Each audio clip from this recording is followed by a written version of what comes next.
mewakili konsumen Republik Indonesia dengan memakai undang-undang konsumen. Walaupun aku tidak pakai produknya Samira guys, ternyata skincare dia pun dicabut izin edarnya. Entahlah kenapa, apakah overclaim, apakah isinya air, yang penting tidak sesuai.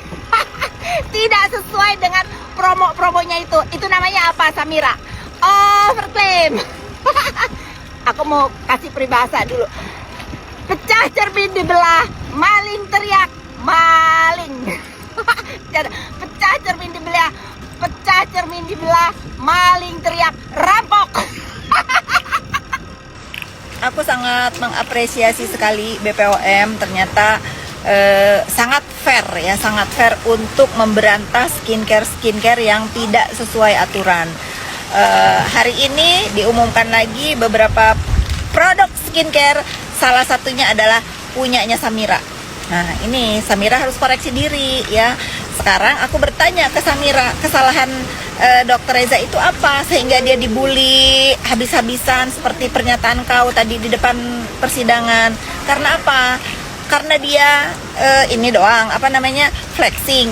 Aduh, istighfar ya Samira ya. Tidak ada satupun skincare Dokter Reza itu yang dicabut izin edarnya.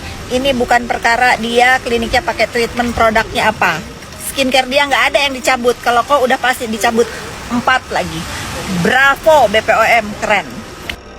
Dan kalian itu nggak usah terprovokasi dengan suara rekaman yang beredar, karena itu tidak ada urusannya dengan Dokter Reza. Dan fitnahan yang dituduhkan oleh oknum yang mau memeras juga nggak berhasil, akhirnya itulah ulahnya.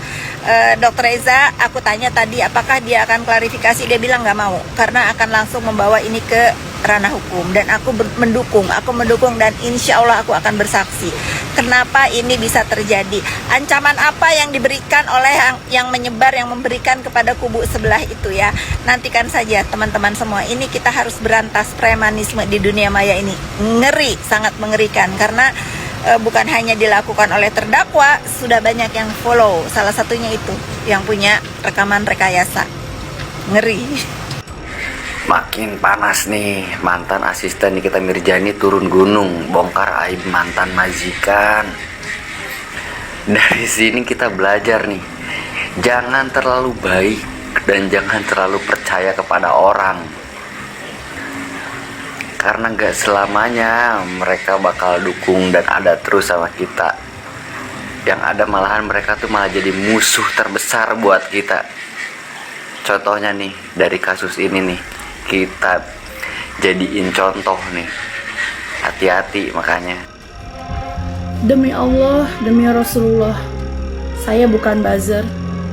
Saya hanya rakyat, penonton yang mengikuti kasus dunia perskincarean. Sebelumnya maaf kalau saya baca, karena saya ingin apa yang saya sampaikan jelas, kata-katanya tersusun sehingga apa yang saya sampaikan bisa dapat dipahami. Demi Allah, demi Rasulullah, ini real isi pemikiran dan hati saya.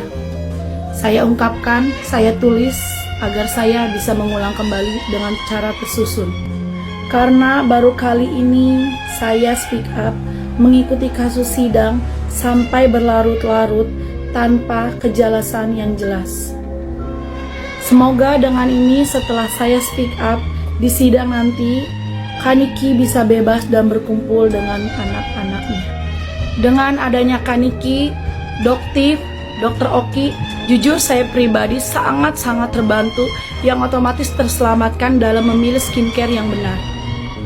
Teruntuk yang suka komen dan teriak-teriak, 20 tahun Ami, 20 tahun. Lalu berapa tahun yang pantas untuk mereka yang membohongi publik, menjual produk ilegal, tidak ber-BPOM, skincare yang overclaim? Bukankah itu jelas-jelas pembohongan publik, yang jelas-jelas membohongi masyarakat? Kenapa yang bersuara mengungkap kebenaran yang ditahan? Bahkan sampai berbulan-bulan. Kenapa? Ada apa? Sedangkan yang jelas-jelas salah masih bebas berkeliaran. Teruntuk Bapak Hakim yang saya hormati, yang seharusnya bisa menjadi penengah, bersikap seadil-adilnya, malah terlihat seperti tebang pilih. Apa benar hukum di Indonesia bisa dibeli? Apa benar hukum di Indonesia sebobrok ini? Yang kaya yang berkuasa, bukan yang benar yang menang. Setahu dan sepemahaman saya, sebelum BPOM bersuara, Kaniki sudah terlebih dahulu bersuara, bahkan menyatakan DRG yang menyatakan bahwa produknya BPOM itu jelas-jelas tidak BPOM atau berbahaya.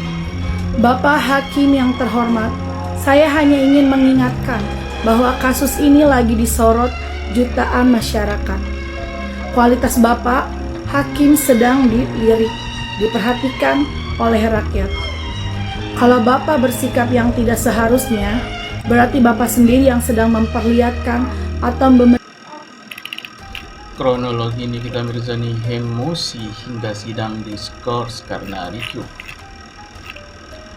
Sidang kasus pencemaran nama baik tindak pidana pencucian uang dengan terdakwa Nikita Mirzani di Pengadilan Negeri Jakarta Selatan Kamis berlangsung ricuh. Nikita terlihat emosional sejak awal persidangan hingga akhir sidang diskor oleh majelis hakim. Nikita hadir di ruang sidang dalam kondisi tidak sehat. Ia tampak lesu, wajah pucat, dan banyak ekspresi seperti biasanya. Kepada majelis hakim, ia mengaku sudah 2 minggu mengalami tekanan darah rendah dan kondisi memburuk karena anaknya langsung dirawat di rumah sakit.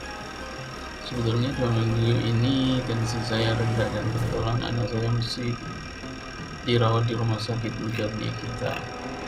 Dalam sidang Nikita Mirzani, majelis hakim memutar rekaman suara diduga berisi percakapan antara jaksa dan pelapor Reza Gladys. Permintaan itu sebelumnya juga diajukan. Sebelumnya saya duduk izin dan memutarkan rekaman. Kami ingin perkara ini clear, kata Nikita ke pihak hakim. Oke guys, see you.